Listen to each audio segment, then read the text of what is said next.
Good evening, everybody. Here we are, back again. The duo of disaster, DJ Thermal Detonator. Good evening. How you doing? What's up, man? Here we are back. Listen, it always seems that we're picking on this guy, but he's one of the few that's around anymore, beside Richard Gage. And Jason Bermas has made a new video regarding the TMZ. Now, several months back, we did a response video to when he broke the story, but it was behind a paywall, right? But this time, Jason Berman's made another video about the TMZ article relating to Flight 23, and he made it public, and it's his response video to it. And for me, I watched the whole video. DJ has only seen a couple of minutes of it, and he's in for a treat. But in this video, this is the most lucid I've ever heard Jason Bermas. And it goes to the question that we're going to ask ourselves today. Is Jason Bermas worth reaching out and saving? Now, I've tried many times in the years past to reach out to him with no avail, and he has DJ Thermal Detonator still on block, I believe, right? Yeah, oh yeah, everywhere. Facebook, Twitter.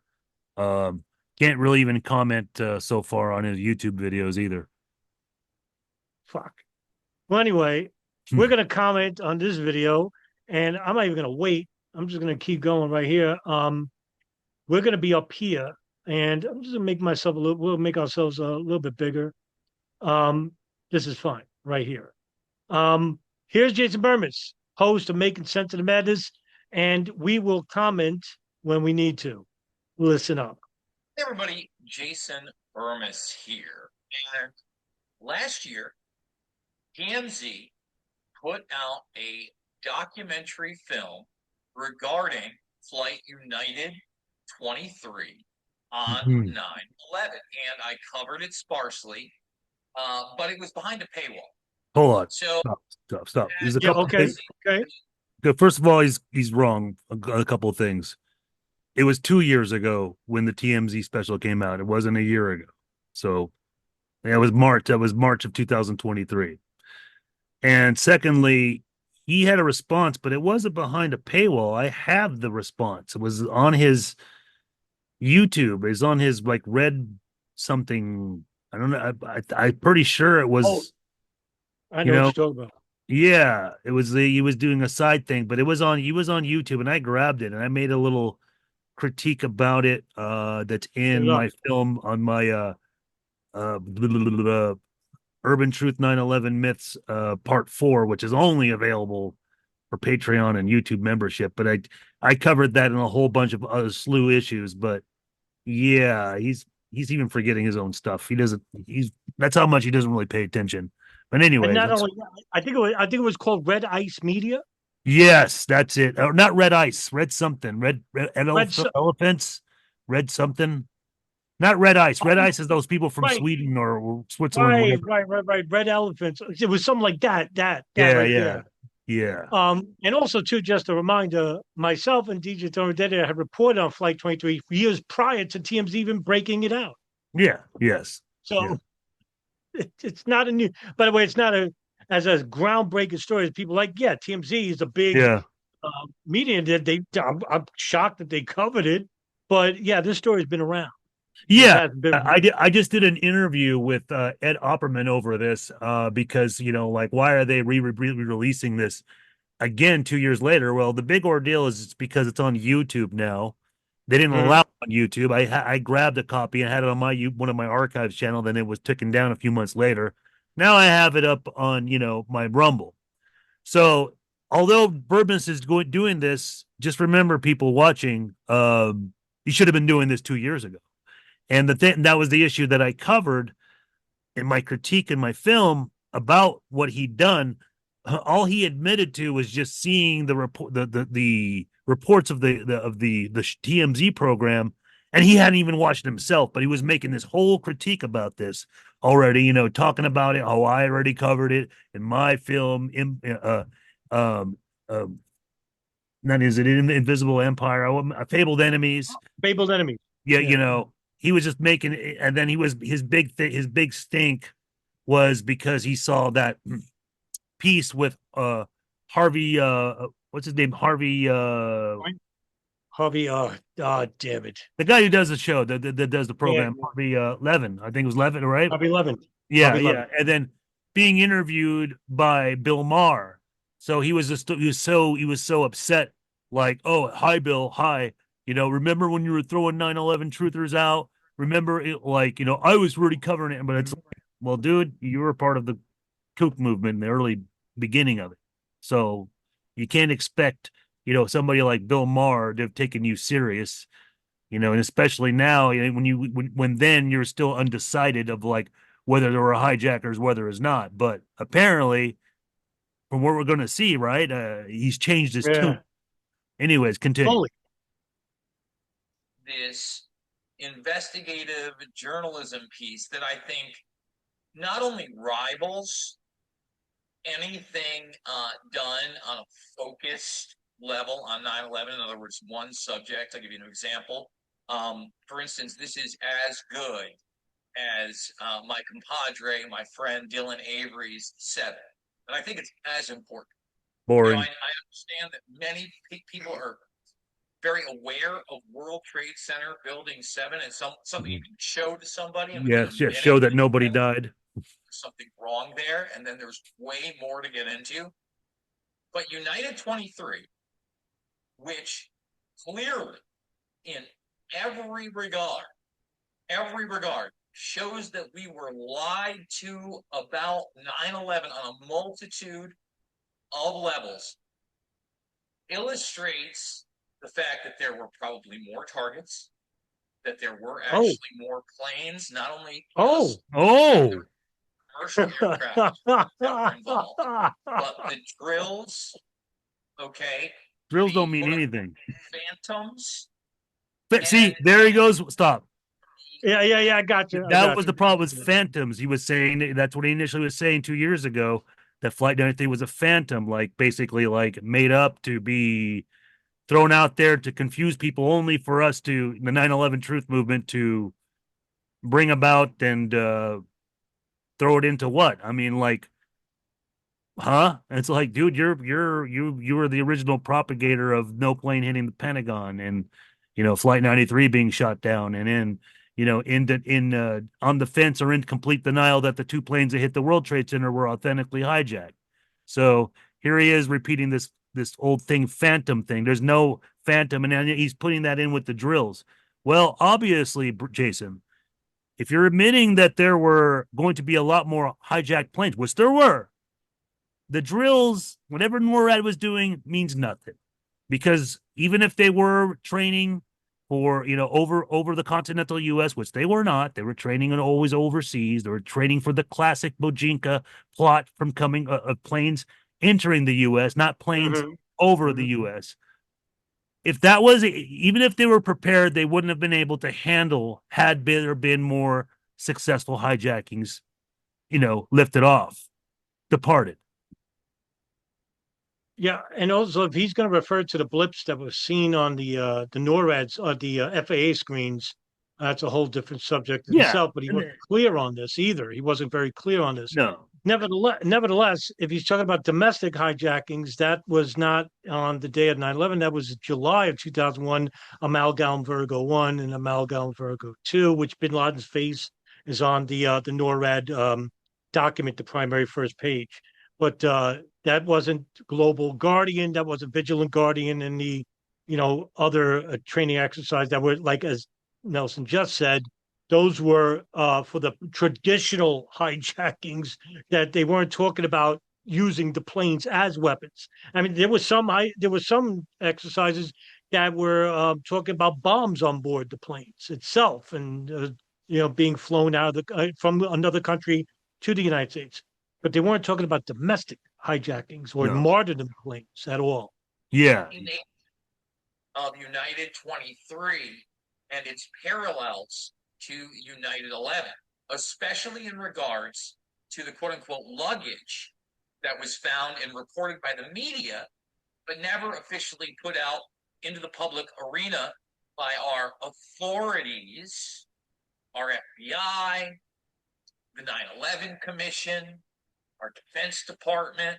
That never happened. But Wait a minute. wait a minute. The FBI did publish this itself. They spoke about this in the Inspector General report. Jesus Christ. Um, well, how did we hear about it? It was from the FBI that the luggage was said. And by the way, it's one of the very few people who's with me right now, DJ Thermal Detonator, in his films. I think it was Jacob Baxman, you correct me if I'm wrong, about the fucking list of names that were found in the car, in the trunk Yeah, at was it Chicago O'Hare? Logan. Yeah, Logan. Yeah, And yeah, Logan, where we think it was not just 19, it was more than 50 fucking names about, and that's the reason why Muhammad Atta and Abdulaziz Omari went to fucking Portland. I mean, why would they risk missing the operation if it wasn't fucking important at all? But yeah, no, Jason, you're wrong. The FBI did report on that. You're wrong. yeah, yeah. And I think what he's hold on. I think when he's talking about bags, I think he might be talking about the bags left over from Flight 23 because that was, I guess, reported on. I mean, well, at least that from what he sampled from an HBO documentary called Grounded on 9/11, and he used that, and that might be true, or unless he's talking about the bag left over from Mohammed Atta, Yeah, and that's the Logan bag too. he's referring to. Yeah, That's well, the bag yeah, he's and I have a theory with that, and like I explained with I told you this on a recent thing, and I even told this just last week with Ed Opperman, like, well, I believe that Atta, boarded the plane disguised as an airlines pilot, and if that be the case, he's not going to need his travel luggage. He just left that and go into wherever area then he needed to go in to ride as dead revenue Mm. for the plane, and that's but of course people have taken that whole thing with the bag left over as a being proof of a hoax. Right, and not only that, that was a connecting flight, so it can be just as simple that the luggage didn't make it. That Yeah, yeah, you gotta give that option. that too, but I think he left it and he didn't need it because he was already Right, just exactly, getting right, there to right. the airport. Yeah, Maybe mhm, Al Aziz, we don't know what he probably went in as, through regular boarding like a regular passenger. yeah, But Ada was, had other things. He had other ways and had other, they wanted to make sure that plane was hijacked. So right, exactly, yeah, exactly. Talk to the eyewitnesses. It all happened. It very much parallels the situation with Barry Jennings and World Trade Center Building 7. Barry Jennings got called in, gave official statements and testimony. He thought it was for the 9/11 Commission. Guess no, what? Never talked about that's not true. That's not true. it. And hold on, stop, because Yeah, yeah, I I get got tired you. of this Building 7 stuff.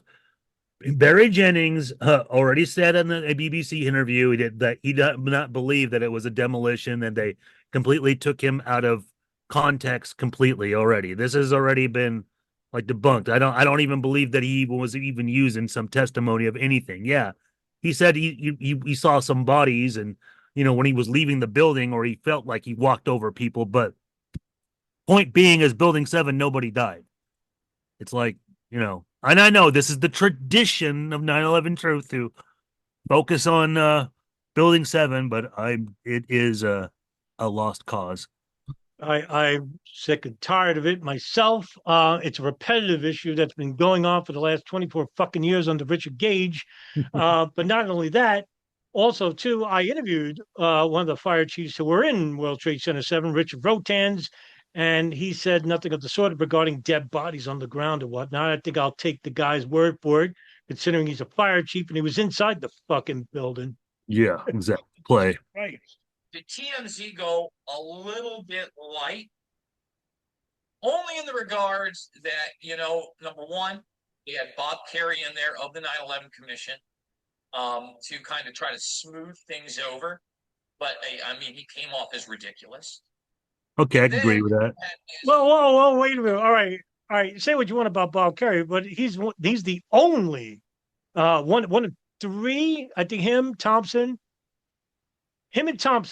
I forgot the guy's first name, Larry Thompson. The senators on the 9/11 Commission were the only ones to bring up the connection between 9/11 and the Pachinko plot. In fact, it was Bob Kerry who interviewed the assistant FAA director. Shit. Yeah, he admitted that they didn't have enough funding, that they didn't do a thorough investigation. That is one thing he did say. So Right, but I forgot who he was. Because I can't remember the damn names. I'm getting older. But Bob Kerry actually brought up the connection. I was like, Yeah. yeah, wow, all right, you know. But Jason Burns is critical of Bob Kerry. I'm surprised. Historian, author, who was asked about why this was not discussed. And she basically says that anything that the 9/11 Commission couldn't explain, which, by the way, would be a lot because they came in there with a framework via Zelikow and Condoleezza Rice that was laid out beforehand, Okay, period, of what was going to. That's why you had Max Cleland leave in an outrage. It's in my film, he's right. Fabled Enemies. He knew this was a scam. It was a total scam. Okay, she just says, "Oh, they didn't look at those things." Well, these things Well, clearly. he's talking about he's talking about the author, the female author, that put out Touching History, which covered Flight 23. They interviewed her on TMZ, and Oh, I have her, and I've talked to her multiple times, and I already put her in my film Bojinka Maximum: The Untold Hijacking Attempts of September 11th and 13th, and yeah, well, sure, her response saying that, like, well, there's a lot more to it. I ended up showing her, like, she knows about these extra flights. She knows about 913 now, so she Lynn didn't know. Spencer. Yeah, Lynn Spencer, it's correct. Lynn Spencer. She did not know about these. Uh, she didn't know about what happened on September 13th. Had she done Hmm. much different, so they were still kind of questioning her on the premise of the knowledge that she did with her first book, and that's it. Like it doesn't cover very much aside Flight 23 being an extra hijack. She didn't Wow. talk about Delta 1989, the plane that landed in Cleveland that Yeah, you yeah, completely avoided and tried to sell yeah. the people that it That's was right. Flight 93 landing there with all the passengers consolidated from the four planes into one going into a NASA hangar. Now, Jason, you can watch my film or you could just take it from me. Go look at Delta 1989. Remember, there was a report of a hijacking threat. Well, apparently there was, or there was some concern of it because of of what some of the passengers noted with some of the weird other passengers that were on board. And we never got the full story of what really happened with Delta 1989. And it departed from Boston Logan between Flight 11 and 175 that time window. So there's your sixth. If I'm correct, Nelson, and correct me if I'm wrong, there was two of them, and they kept looking back in the plane. That's what caused Yeah, suspicion. Is that yeah. right? Since they took off, since they had taken off, they were Yeah. it seemed like they were waiting for others to show up. For others, right, Yeah, right, yeah. exactly. But there was a Yeah. bomb threat or something came upon. Go ahead, let it play. Let it play. Driven by different entities within not only the United States military industrial complex, but the global The military global industrial complex. Okay, whatever. funding I never heard that one before. Yeah, from the operations they were involved with, the training, okay, rearranging his rhetoric. the surveillance on these guys that would become the quote unquote hijack. I mean, you go through it all, and it's all right there. And 23, especially with the fact that their luggage had the same stuff that didn't get on the flight of 11, and we're going to go even past United 23 and show you why that is extremely important in regards to Flight 11 being cased. A lot of people say that there were no hijackers and no hijackings, Ah, but I would We'll stop. totally and completely okay, disagree. okay. That's a surprise. Can you also lift the volume on this a little bit more, or is it Yeah, all yeah, the I way? can. Sure. Yeah, because it's Yeah. not loud enough. No, it's maybe you can go Okay. probably even more than that. Actually, I would go Actually, even more. yeah, right Oh, there. that's good. But there's way more to the actual hijackings than we have been led to believe. Can't believe it. So here's what we're going to do. We're going to go through some. Wait, wait, wait. Let me. I can't. When I first heard this, I was taking a lunch at work, and Yeah, my jaw dropped. I remember texting you immediately, like I'm texting yeah. you. Nelson, I can't believe it. I I know, can't I know, believe it. I know. Well, Jason, if you're saying this now, when are you going to change your position and admit that you were wrong about the Pentagon attack? That really there was a plane that hit and there was hijackers. You know, I know I could see you take your time about Flight 93. You're really more invested in the shoot down theory there. And I know it because I critiqued your interview with you did with McDermott. Was his name James or David Yeah, or John McDermott. John McDermott from from And Esquire magazine or was Vice. And I know you're really more stuck on that and very less with the Pentagon attack. And that's okay. I let you, I'll let that slide from now. But if you're saying this now that, there were real hijackers and all that, come clean, dude, and tell people that Loose Change was wrong about promoting Theory Mission. Period. end of story. Yeah. End of story. That's a mic drop. That's the only thing. I don't need to add That's it. more. Because Yeah, Jason, go ahead. Jason, I will tell you what was wrong with Flight 77 and what was wrong with what happened at Dulles Airport. There wasn't 5 hijackers on that plane. And possibly Honey Hanjor may have not been the pilot, but I can tell you that there was at least 6 hijackers on that plane. And they were not using box cutters as what was basically morphed from Solicitor General Olson. Ted Olson, from what he got from his wife the phone call he got from his wife Barbara Olson. They were using real weapons. They weren't using box cutters, and that's the other big bogus thing you need to cover with what the government, what the BS that the establishment has been saying about 9/11. Go on. Right. And a report about a gun on board as well. Yes. I don't want to spoil it for you. Yes. YouTube, and that's why we're doing this story. It's been given away for free as of last week, and you can go watch it yourself. It's under an hour. Must watch. Must watch. We're going to hit on the highlights of that, okay, and break them down from the fact that, just like the other planes that were hijacked, it was sparsely populated. How does that happen on a Tuesday morning flight? Not 4 planes, but 5 at least. It's only because it's common knowledge with the FAA reports that the reason why they selected Tuesdays was because on Tuesdays in the month of September, there's a downtrend in terms of passengers traveling. They figured that, and this goes back to Nelson's films too, and I have to give credit to him and Paul Thompson, the only ones I know that report on this regarding the terrorists casing the airports months prior to 9/11, many months prior. And this is all from sightings. And Jason Bermas, you actually used one of those reports regarding what's his name, James Woods, seeing Muhammad Atta in another flight months prior to 9/11. So it's not like this is it's not like this is a crackpot conspiracy. It's actually true. And it's the reason why. Yes, they wanted people on board, but they wanted less people so they could fight back. So they chose Tuesdays as the most sparsely populated. Well, that's a theory. That's a theory. I mean, yeah. I mean, we don't. It's a theory. I mean, because we don't know, right? But I'm just saying, there could have been a Tuesday where a lot of people fly, right? It's not surprising. It's just not surprising for that many people to be flying on a Tuesday. Period. Right. I mean, most people are going to fly on a Friday, on the weekend, or whatever. Right. Exactly. Right. Common sense. Yes. And probably more that were grounded like this one. Yes, there were more. The boat. I can't believe he did. And there were probably more. And he's right. There were more. I can tell you. Yes, there were.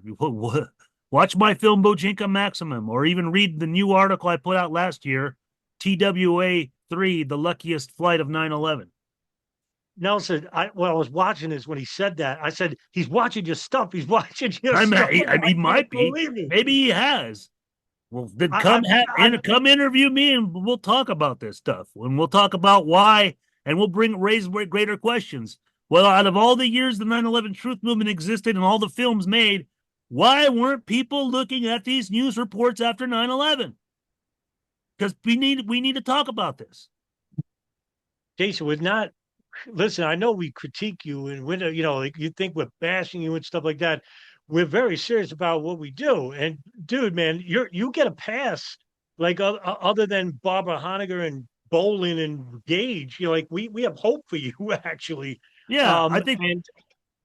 Go ahead. Yeah, I'd like to get in touch with you, but I don't know, if you ever fucking respond to me. I tried in the past, and you blocked Nelson, so it's like, you're giving us limited option. But we'd love to talk with you. I mean, free of any ad hominems or insults or something like that. Because I actually believe, call me naive, but I actually believe you, out of everybody we've ever critiqued on, has the most in terms of promise out of Yeah. everybody. Look, even in this video, you're admitting that there were additional. I couldn't believe what I was hearing. Nelson, go ahead. Well, yeah, I think the worst thing about Jason is just basically being under the wing of Alex Jones. He's younger than Yes, us. I yes, mean, yes. Jason's younger than us. Jones is our age, and it's like like you're bringing up people like Barbara Honegger and Bolin and all that. Now you're dealing with the boomers who are like the traditional crackpot fucking Yeah. gatekeepers and all that. So your conviction is just being lured by Jones by his popularity and to help push loose change and all that. And you owe too much to him, but he doesn't care. He doesn't care about 9/11. He used you already for Fabled Enemies, and yeah, you covered some good stuff on it. Admit, I give credit even to Mike Rivero because you covered the Israelis, but I don't even think Jones really wanted that covered in there. I mean, especially the way he loves Israel now. Yeah. Anyways, Yeah. And yeah, Jason, listen, man. I think you're listening to the wrong people. And yeah, we're not popular. And yeah, we don't got the stage, but we got the reputation. And Alex Jones doesn't have that. yeah, And all those big platforms don't have that. yeah. This is the reason why you don't hear these guys no more. I mean, Right? They're long gone. I did my work for you, Jason. I was one of those people promoting your film back in the day. I mean, I was pushing it, took time afterwards when I started figuring out it was wrong for a lot of different reasons. But, it was people like us, like the LA, We Are Change LA, that were helping to Mm. circulate your film even more so. So, anyways. Then they also discuss a man dressed in a woman's burqa. Yeah. Yes. Other things that were extremely alarming. The small child with them. Yes. Really, the meat and potatoes will come later on. So before we go there, thumbs it up, subscribe, and share. I need your support. I do want to thank the Rapista. If you've been enjoying. By the way, just to add, hey, Nelson, do you have that site, Buy Me a Coffee? Do No, you but do I it? was told one of my Patreons really tried to get me to get onto it. I don't want to mention his name, but he'll see this and he'll know. But I guess I could, but I'm happy with Patreon. I mean, people can send me, or they could just send me. I even have a PayPal link even on the bar of my YouTube channel. They can donate that way too. You know, I guess it's another way. Maybe with the credit card, it's easier, or whatever. But I'm just not a regular podcaster. I don't do that, so it's like I don't see be going to be very effective for me. Yeah, you know what? And I feel the same way too. Like I'm not a filmmaker. You are. And like, Yeah. yeah, I'm a podcaster, but I feel that, I'm like you, we don't do enough to, like really try to ask for money, right? Stuff like that. Although I get people now more than ever saying, yeah, you should open up a Patreon account or a Buy Me a Coffee account. I'm like, Yeah. dude, I still use Movie Maker. I would feel like a Well, fraud. well, Yes. I would at least do Patreon. I mean, that's more important. I mean, if you're gonna do something like Yeah. that, yeah, Yeah, just but at charge a least dollar. Charge a dollar. Just charge a dollar if you guys, yeah, charge it. just to do it, I just to get, just to be a content creator and be searchable on the Patreon site. Because I people get look for 9/11 stuff and they find, you, yeah, yeah, you're right yeah, about that though. yeah. But I got two donors over at Substack. I'm shocked. I fucking Oh, dude, emailed them both. I was like, then damn. and that tries to lure me all the time, and I'm like, I don't want to. It's like it's like I'm happy with my Right, right, WordPress, right. whatever. Yeah. Anyways, That G. Edward Griffin interview. We're doing it, and we're doing it live right here. $5, $10, $15. It means the world to me. Big donors. I couldn't do without you. There are other links down below. So let's start with the bad, with the Bob Kerrey. Okay, just so people understand who Bob Kerrey Let me make is. ourselves small over here so we Been read it. a lifelong politician that was handpicked to whitewash 9/11. This was a guy that it came out many, many years ago. I remember watching this when I was, a kid, probably a teenager, on 60 Minutes, where he was talking about it. He was in a SEAL unit, and yeah, they murdered women and children. Now, I know what people say about times of war. Whatever your viewpoint of that is, this changes a person, period. And for somebody who did this and was capable of this to be pushed through into politics, I'm just gonna let you marinate that. And what do you think about it? For those that don't know, this is Bob Kerrey.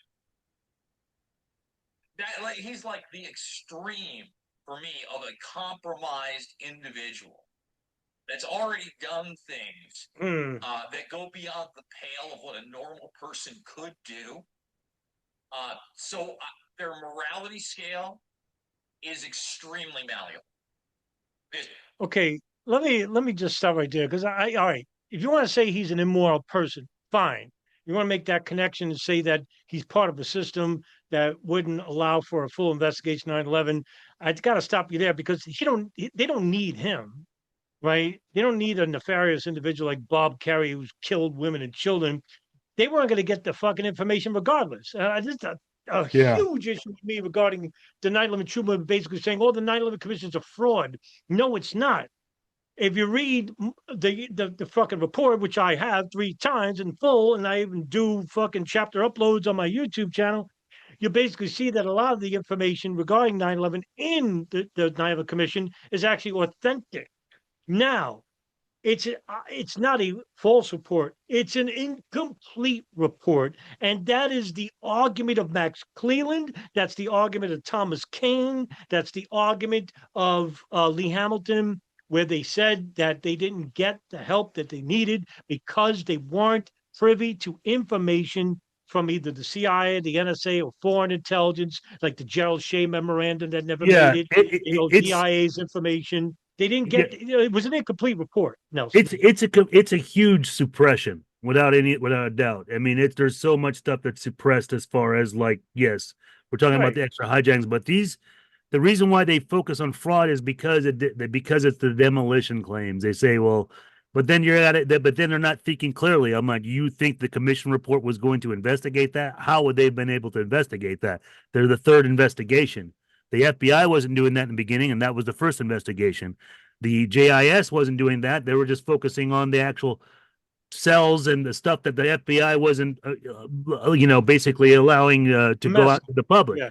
So, it's like it's like they're saying they intentionally covered that up. They just used the same arguments as what the mainstream media was doing afterwards after 9/11. You just basically with that the fires and the building, the planes and the Anger. fires brought it down and all that. And that's it. They just missed and with the commission report used their own methods just to argue that theory but that's still unfortunately irrelevant because when you look at how many people actually died as a result of the plane crashes, the fires, jumping out, smoke inhalation, and all that, 80% of the people on 9/11 died as a result of the planes, not from the buildings coming down.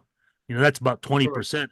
I mean, that's not that doesn't matter. It does matter, but yeah, it's not necessarily a fraud. I mean, then I could say it's a fraud in my opinion, because of what they try to say that the hijackers use box cutters when all the phone calls say the contrary. Yeah. I guess at that point, but that's never been their focus. That's never been 9/11 Truth's focus is to because they just ignored that and they just wanted to absolve any hijackers completely. So it's like, yeah, there's part fraud, but the majority of it is suppressing information. It's incomplete, basically. Yes. Correct. Right. Yeah. Right. As far as the documentary, what the government doesn't want you to know, and this is what's key. People involved in this were never quote unquote brought to justice.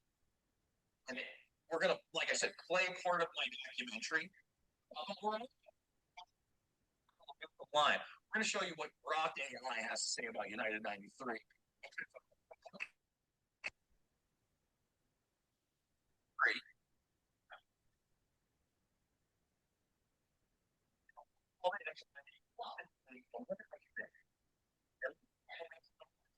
Oh, all this other stuff. I don't really read these things, and I'm on the fence on whether I'm going to go down the line or I'm just going to hit bullet points. It's almost I want to read this on air because it takes the establishment line, and it only deals in the true implications of United 23 and beyond. So what we're going to do is here's it's a camp where United 23 is going to be in the middle. It's about 10 months. It's going to go over, even in the commission. It's very hard for me to hear. Is it? Yeah, I can. It's fading in, and are you sure you have the audio hooked into this completely, or is it playing off your microphone? In June, before the attacks, with Bin Laden on the cover, okay, and a hijacking going into the Capitol. So I realize we're now in the history zone, and most people don't remember all these lies about nobody. Nobody thought they would attack the Pentagon with a plan. All lies. They drilled it. In this document, Actually, the drill he's talking about is Moscow. It was held in December of 2000, I think. Yeah, where yeah. it was about a plane that was hijacked and crashed into the courtyard in the Pentagon. It was called Operation Moscow. Yeah. Massive casualties or something like that. Yeah. But the thing is, the thing hold on. Yeah, but that's irrelevant. What they ignore is that the acknowledgement that the building that the Pentagon was being renovated, basically with reinforced, right? And that one side was done. Well, that project started in 1993. Right. And that's when they started to put the process in, and then they, eventually started like a couple of years before 9/11. So you have to ask, what did they know in 1993 to be doing that to the Pentagon? Especially the same year of the World Trade Center bombing. So yes, and that was the Pentagon renovation project headed by Lee. Yes, it's 93. So sent FBI agents that would have been in New York and investigating from the get-go. Remember, in New York is also where you found magic passports that survived somehow. All right, wait a minute. Damn it, Jason, you were doing so good. The passport that they found was Saddam al-Saskami. And I always said this too. Look, if you're going to implicate Iraq with 9/11, right, you would think that Saddam al-Saskami would have an Iraqi passport, but it showed that he was from Saudi Arabia.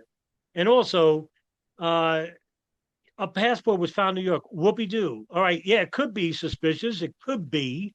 But then again, how do you explain all the ID cards and passports that were found in Shanksville? Or even the ones. Then again, does he still believe that was a hijacked flight and it crashed in Shanksville? I don't know his position. Well, I mean, they found even some of the hijackers burnt ID in Flight 77. Yes, that's right. At the Pentagon, yeah, Cleo Madar's. So, I mean, that was more destroyed. I mean, most of everything was destroyed, but they found a little bit.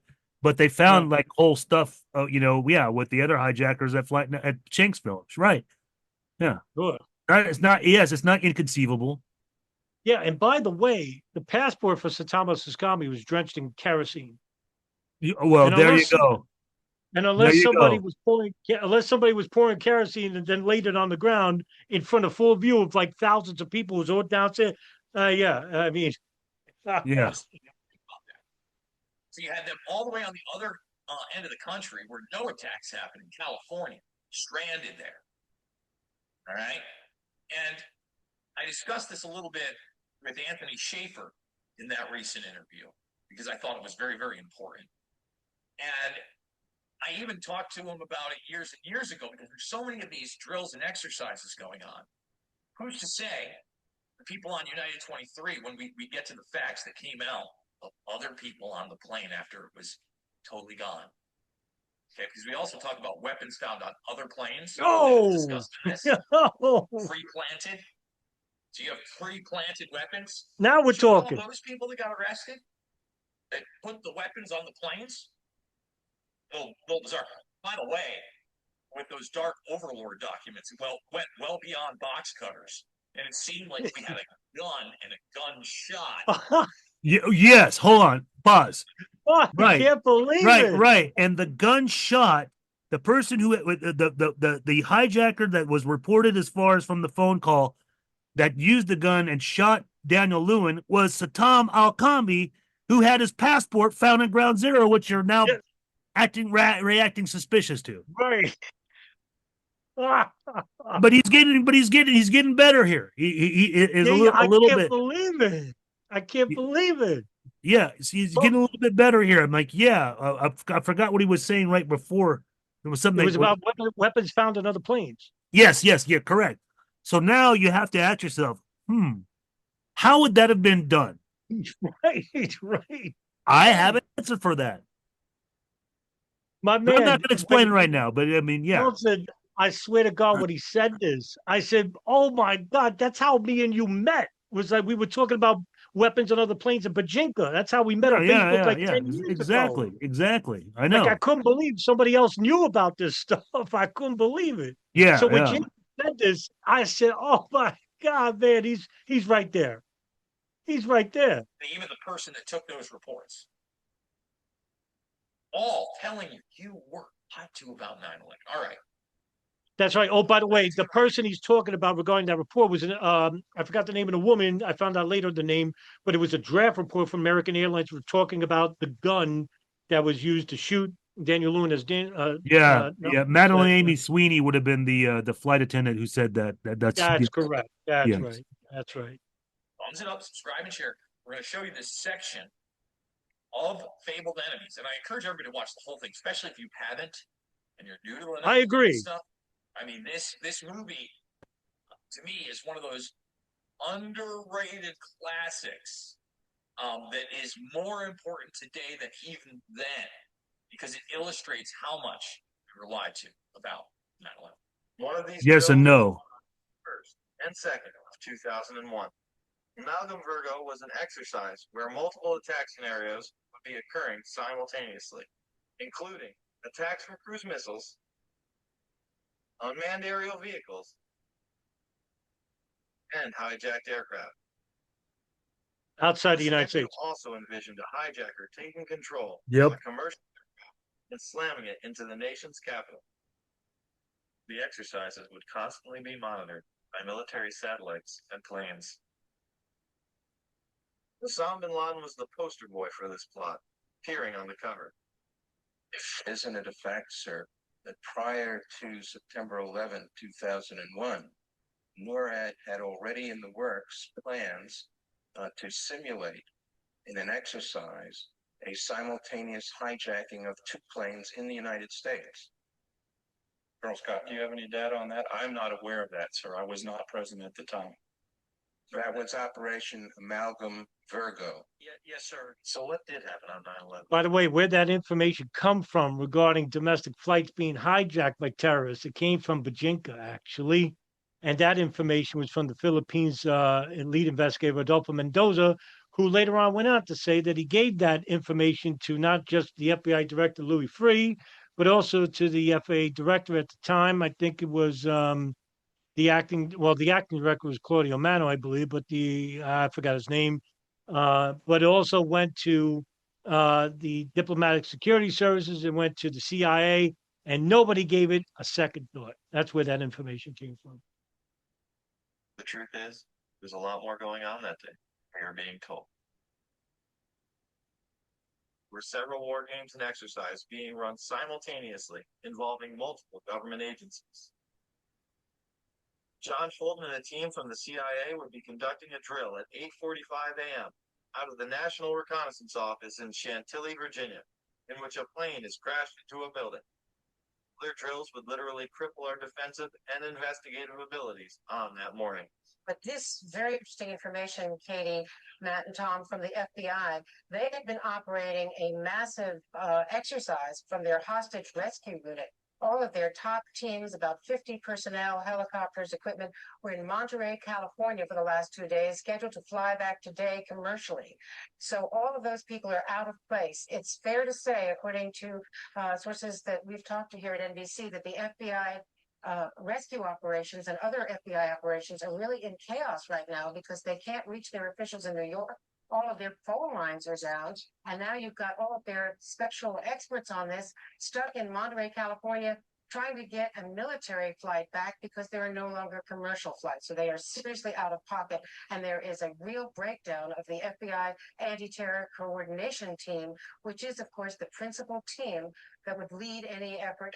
I actually found myself in Montana with 50 state emergency managers, the director of FEMA, his top staff at the National Emergency Management Association conference. I think that's Thomas Masson. Emergency managers from New York State, from Pennsylvania, from Virginia, Maryland, the district, most of New England, made the flight on a C-130 last night. It's one of the only flights across the country of military aircraft. Northern Vigilance would redirect fighter jets out of the northeastern sector to patrol Canada and Alaska. Vigilant Guardian and Vigilant all over the Warrior ocean. were involving hijacked aircraft that would go in and out of radar. These would appear real to those involved. We fought many phantoms that day. We got many aircraft calls inbound that morning that turned out to be phantoms. During that time frame, we had Phantoms. That's where he's using the Yeah, and by the way, yeah, these were the phantom planes used in those exercises. And you know that famous audio, Nelson, you're familiar with is this real world or exercise? And they basically so this is real world, this is not an exercise. And yeah, that's where I think you're right. That's where you got the phantoms from. All over the country. These exercises would not cease until after United 93 was brought down and the attacks were over.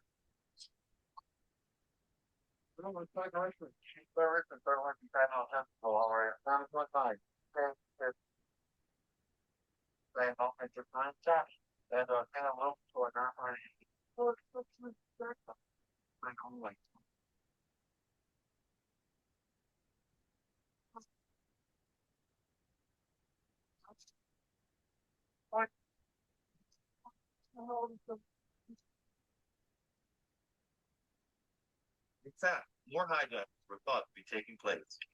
Scope, it's not just a video game.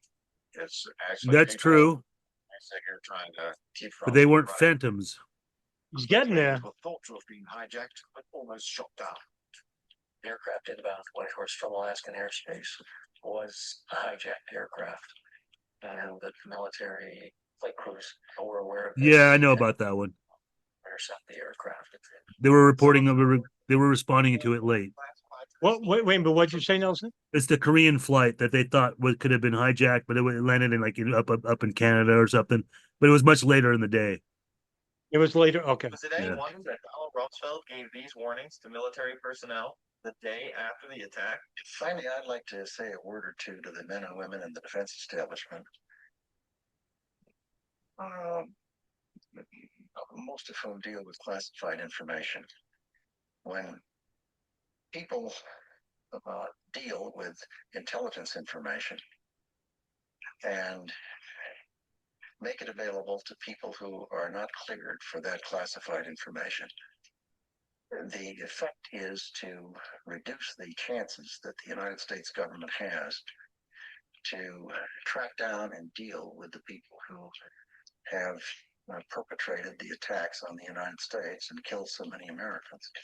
Later in the day, weapons are found planted on several other planes. Oh. Yeah. A U.S. official says of the hijackings, these look like inside jobs. Yeah. Sources tell Time that U.S. officials are investigating whether the hijackers had accomplices deep inside the airport's secure area. Look at now we're talking. And then there's the story of Flight 23. As bad as things were on Tuesday, there is a possibility that they could have been even worse. There was some kind of an altercation involving. Yeah, and I sampled this on Yes. Bujinka Maximum. Middle Eastern in appearance. Yeah. They attract suspicions of the gate staff. And he edited this too much. See how it's all clipping like this?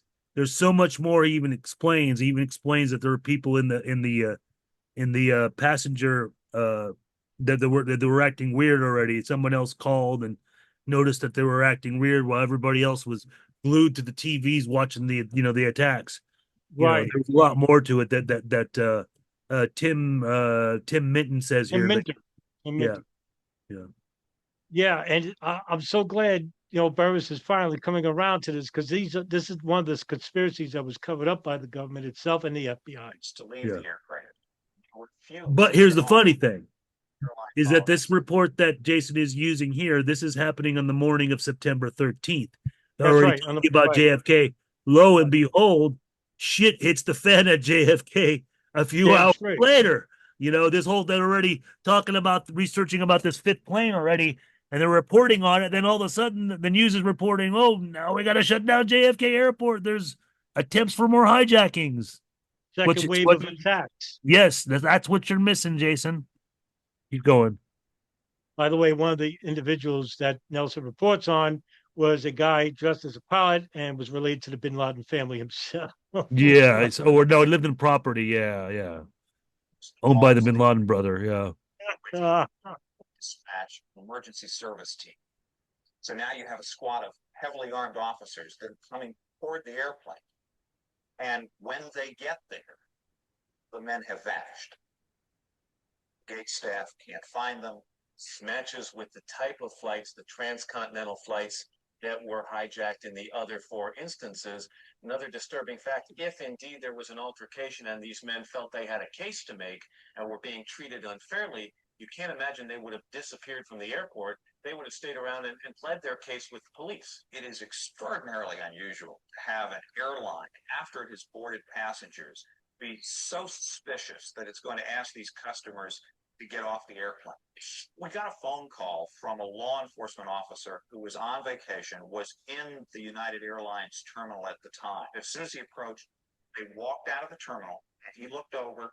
He described them as Middle Eastern in both appearance and dress. Not sure what that means, but that was his description. He said when they left the terminal through the glass doors, he saw them meet a third man, and they then left. Inside the bags, officials found Al Qaeda instruction sheets. But See? false identity. Yeah, they had bags left over. That's not what the TMZ thing covers. Right.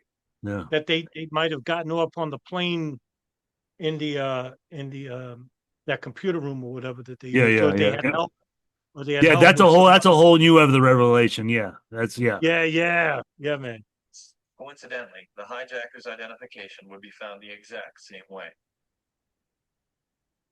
There have also been reports of luggage that did not make the plane connection that appeared to be tied to one of the alleged perpetrators. And this is being reported by the Boston Globe, and contained within the luggage was the Arabic language flight training manual, as well as operating aircraft. We have that mysterious suitcase with all of the hijackers' names and all of this incriminating evidence that is supposedly taken by one of the hijackers to the airport. Why, if they are planning on a suicide attack, would they even bother to pack a suitcase? Or if they're just packing a suitcase to look like they're checking luggage, just throw Well, clothes in there? Mr. Rivero, I have an answer for that. That's Muhammad Atta's suitcase. And if he is just coming to the airport and as a passenger already from Portland, Maine, and is going to go around security and have ways to get into the airport, especially disguised as an airlines pilot, he doesn't need that bag anymore. Correct. And that's not just coming from a single report. That's coming from other independent multiple reports. Yes. Atta was known at least two times of flying dead revenue on the jump seat inside the cockpit of other planes. Even a Delta flight from Maryland to Florida in the summer. Oh, yeah. Yes. I mean, man. he already had done this even from Portland, Maine before. His name was on a list to do that, taking off one of the yes. It's all in my film. Go ahead. Play. I think it was in the jump seat. He's in the jump seat. Yeah, right? in the jump seat. Yes, riding dead revenue. Right. Yeah. And the freaking pilot was actually interviewed over the years. Like, yeah. You Yeah, that's remember? real How thing. can you forget a face like Atta, dude? Come on. Right. Dude, it was Damn cold Strisha. and That guy yeah, is yeah. stupid. Yeah, man. Information, it's supposedly going to get burned up. And amazingly enough, this one suitcase doesn't make it onto the connecting flight to Yeah. New York. Yep. And it's just there in baggage handling, waiting to be Yes, disposed. because he was getting in through the unsecured, Right. yeah, areas of the airport as an airline's as an airline's pilot, as an airline, as an Right. airport worker, yeah. Right. As an airport. Right. Exactly. Based on my personal belief and based on the events of that morning, the decision. But wait a minute. Wait a minute. Let me. Now that we're talking about airline, by the way, this lines up well with another story that we both have covered over the years. Edward Gill seeing the six Yeah, yeah, men, yeah, yeah. 3 of them dressed as airline Oh, two of them, two of employees. them, but he recognized three of them as Two, right, hijackers. right, He two, recognized three of them as hijackers. right. Marwan Al Shehi, Bin Hamad, and And Nawaf Al-Hazmi. Nawaf Al Hazmi. Yes. Yeah, that's right. 2 of them dressed as airline pilots. No, no, no. Dressed as ground workers. Dressed as ground, that's right. Dressed Yeah, as ground people. And they were dirty. The uniforms were yeah, yeah. filthy. United Airlines ground. Yeah. Right. And 3 others would do dry runs of the attacks for 9/11. There you go. Actor James Woods and others on the plane even filed separate reports to the FAA. Again, nothing was done. I was on a flight, without going into the details of what made me suspicious of these 4 men, although it would have been blatantly obvious to the most casual observer. I took it upon myself to go to the flight attendant and ask to speak to the pilot of the plane. The first officer came out. I reported to him that I felt that 4 men, and I said, "Can you look over my shoulder and see who I'm talking about?" And he said, "Yeah." I said, "I think they're going to hijack this plane. I mean, everything they're doing," and I explained to him these details, which I've been asked to keep private until whatever jurisdiction, whatever trials may take place. Their behavior was such that I felt they were going to hijack the plane. I found out later that not only did he make a report, but the flight attendant also made a report of my suspicions to the FAA. And my friend Scott said to me, "Remember that flight you took in August?" I said, "Yeah, I've been thinking about it all day." Yeah. Remember, hold on, pause. Yeah, yeah. Go ahead. Go ahead. Remember the interview I had with my third cousin, Xavier? Oh, shoot. Yeah. Wow. I forgot about that. Yeah, man. Similar circumstance, man. Kind of like, Yeah. I play, yeah. Isn't that fucking something, man? Yeah. And he was there. He was then he was in DC when 9/11 happened. We're And of not, yeah. things, yeah, he was, yeah, this is when he was, this is in the August of, yeah, this was like right around the time when Moussaoui would have been in jail. And this was like him flying to Minnesota and leaving Minnesota back to California. And he saw a weird, yeah, Middle Eastern dudes acting fucking, yeah, dude. Yeah. It's not just a singular report, right? I mean, this is, Yeah, a consistent. reported it too, but they never got back to the FBI. The FBI never got back to him. Yeah, well, there you go. Got an overnight call the local office, 6:45 the next morning. I got a phone call that actually wakes me up, and they said, "We want to talk to you about the flight that you took in August." I said, "Oh, did the manifest match of any of the flights yesterday and my flight?" He said, "Well, we can't tell you that." I said, "Well, look, I'll get ready and I'll come down to the federal building." He said, "We're outside your house. We'll just wait for the 7:15." So it's 4:30 in the morning. I said, and this is the only funny part of any of this. I said, "Now, how did you know where I live?" And he was a pause. He said, "We're the FBI, thank you." So they came in and I said, "Look, I'm dying to know, were these the guys?" And he said, "Well, we've had 36,000 tips in one day. And there's 2 of us, and we're going to be at your house all this morning, so you can do the math, but we can't tell you, So, and they don't tell.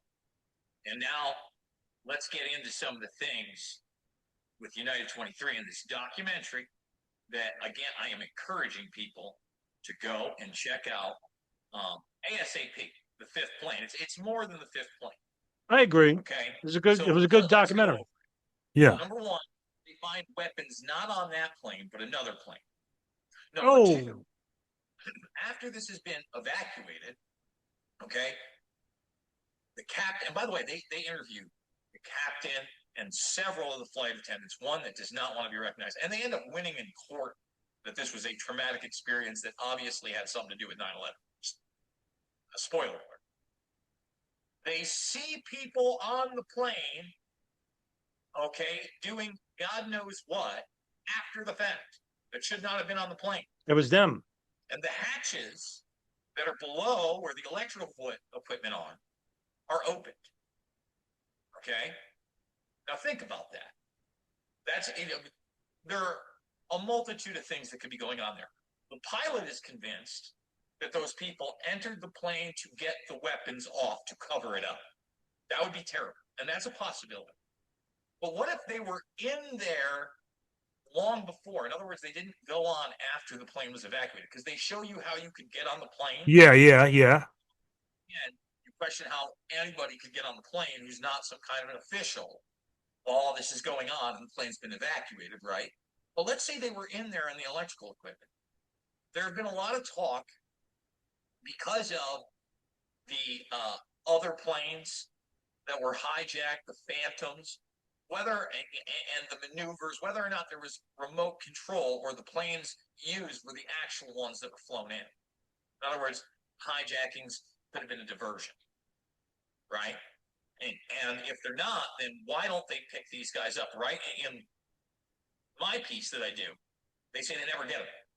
This piece shows you they did pick somebody up because they did a lineup with people, and none of them matched the actual people. Well, guess what, Jason? Pause. Yeah. Jason, that is exactly why you need to watch my film Bojinka Maxim. Bingo. I will give you the answers to that, because they go and hijack. They try to hijack planes again on 9/13, September 13th. That's right. That's right. Those people came back. But you are right. You're pointing that out. But and then think, who are they rounding up by then on 9/12? You know, this could be TMZ being deceptive about this. I don't know. I don't think so, because this is the account from the crew themselves. But who would have they been rounding up? They didn't catch anybody yet for quite a while. I mean, yeah. So, yeah. Even during the press briefings of September 13th, 14th, which I now upload when I break down the videos of John Ashcroft and Mueller doing the press briefings, they don't mention this, and it for good reason. It's because they don't want you to know about the second wave of attacks and hurting FAA tourism, you know, which was basically losing millions and millions of dollars that week. Oh, yeah. You can only imagine.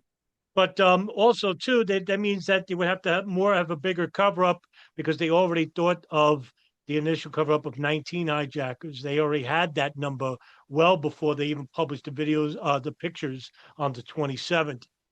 Yeah. Not to mention, Jason, too, credit for you for talking about this. It shows you that there is hope in all. That was my face when I saw you mention this video. So the plane is a must-watch, because it illustrates the multitude, the layers of 9/11 and the lies. Because for that not to be in the commission report, okay, it shows you what a sham that is. And again, it shows you that if they had the same kind of IDs, and then they say they can't get these guys from the IDs, right?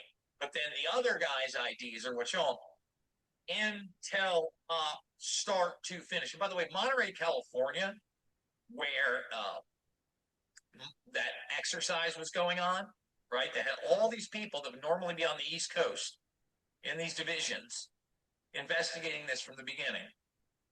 Coincidentally, the vice chancellor of the Defense Institute in Monterey, California, said that Bush knew of the attacks and allowed them to occur. And it turns out that a bunch of the quote-unquote hijackers were students there. No. Just like it was ended up being wrong IDs. Not the same people. Yeah. Not true. Okay. And Bush didn't allow it to happen. Dude, I'm sorry. You got to let that one go. Especially if you go and learn the story of what happened on the morning of at his beach resort before he showed up at Booker T Elementary. Then it'll all start to make sense to you why they're covering up all this stuff. They don't want to make the government look weak either. Damn straight. Also, too, some of the names of the hijackers are going to be similar sounding, because they come from tribal names in Saudi Arabia. Yes. And it's not the same one, you know. It's the Right. Language Institute. I know I've been there before at my buddy that from high school, and he went to the Army. He got me to go to the Army, and he was there. I've been that place. Yeah. I mean, I still have one of my favorite memes ever was a meme that you made years ago showing the same name of Abdulaziz Al-Amari, and it was a Yeah, picture of Abdulaziz Rahman Al-Amari, the pilot that yeah, Jason Bermas claims was the hijacker. It's not. You know, that's a CNN article. You know, the famous CNN article. yes, The yes, hijacker yes, yes, yes. The one that, yeah, Homes and addresses, all in fabled enemies for free. I want you to check out the rest of that documentary film, and we've only found more information that really makes that film as important, if not more important, today. Thumbs it up, subscribe, share. I mean, we don't even have 50 thumbs up on this one, guys. I think that was the end of it right there, Nelson, because is he it? just basically, It's pretty yeah, that much, was yeah, it. yeah. That And was that's pretty pretty much much it. what we wanted to cover. So, yeah. Well, um, do you, at the end, I said this was probably the most lucid I have ever heard, Jason Bermas. So I leave it up to you. Is there hope? Possibly, possibly. I mean, I'm being more or less harsh on him today than I have been on previous True. discussions, and even on my own films, I've been more harsher. But yeah, there might be hope. Um, do you think he would see this video if Depends who reaches him. Depends yeah, right. who's got it. You know, who's got a good channel of information. He may blow you off because of previous stuff. But we'll just have to try to get somebody to do it. And he needs to watch this video, and he needs to even listen to the recent interview I did with Ed Opperman to hear what I discussed about with Flight 23 and the TMZ special. You Look, know, let me do it like this, and then we'll end it. I'll say my piece, and then you say your piece regarding this. Will be a message of Jason Bermas. Look, Jason Bermas, I know I've been critical of you, very critical regarding yourself and loose change. I always thought that loose change was the precedent and splitting the truth movement up regarding Shanksville and the Pentagon and the World Trade Center. And it didn't help that you guys basically did tend to disassociate from the film over time, but you never came right out and said that, look, we made a lot of mistakes and we need to rectify them. In this video, you came as close as you did. And the only yeah. thing that, me and Nelson agree on strongly was that, the only thing missing was admitting that, hey, listen, Loose Change was not an accurate film. But I would love to reach out to you and talk to you in a Zoom meeting, not recorded, but just to have a conversation with you because Well, I am the biggest pessimist on earth, but yet I still have hope. And I made videos before about reaching out to you, but of course you probably never saw them or you didn't care to see them or didn't care to reach out. But again, I extend an olive branch out to you. Nelson. I'm pretty much the same. I mean, yeah. I mean, like I've said it already. Yeah. I mean, I don't care, record it or not, whatever. You want to record me talking about my film and whatever. Currently, what the situation with 9/11 truth and everything else, that's fine. But it all just depends on him. I mean, he's always more like the way Luke Radowski is. They're always kind of covering new topics, trying to be media pundits and all that. That's not me. We want to talk about 9/11. We talk about OKC. We can talk about 1993. But I just warn you, I will not have good things to say about your friend Alex Jones. Vice versa. Yeah. All right, guys. Listen, thanks a lot for tuning in. And hey, by the way, if Nelson's down for it, we'll do more collabs like we used to in the years past. I think we're going to with Yeah. 9/11 back in the fold. So Sure. And we're getting close to the 25-year anniversary. So we have to. Yeah, definitely. damn straight. All right, guys. Listen, thanks for tuning in. Have a good weekend, and I'll see you, Nelson. Take care, brother. Thanks Take for care. coming Bye on. bye.